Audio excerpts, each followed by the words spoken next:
in terms of you doing that with that single-mindedness that it takes to have had the career, how have you found the time to be able to put the energy in to equality in the sport? And just very briefly talk about that and what we can do as a sport to bring that to the forefront even more.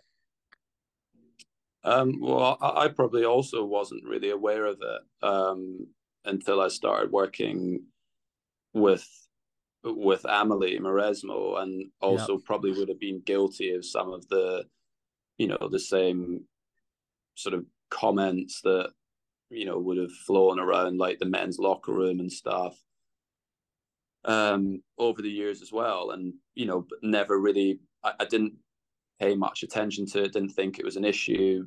But then when I started working with Amelie was actually when I realized that this is actually a bit of a problem. Some of the stuff that, other players and their coaches were saying to me about her and about, just women in general. And then the way that it was covered in the media, like after losses and stuff, like never ever see anything about really about, coaches, of players when there's losses and things like that. But when I was working with Amelie, that relationship was sort of under a lot more scrutiny, and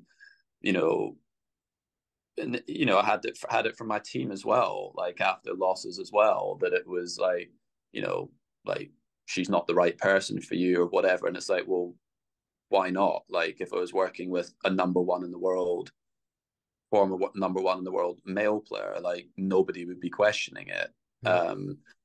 And then off the back of that and some of the comments and stuff, I then sort of spoke to my mum a bit more about it, because my mum she'd sort of mentioned it to me and my brother a little bit about what it was like for her, like at times, but never really had many conversations about it. But then I obviously had her that I could, reach out to and say, well, what's it been like, that people are saying this and, asking these sorts of questions. And yeah, and then she was able to tell me like, yeah, like, it has been really, really difficult. And, my mum, she is amazing.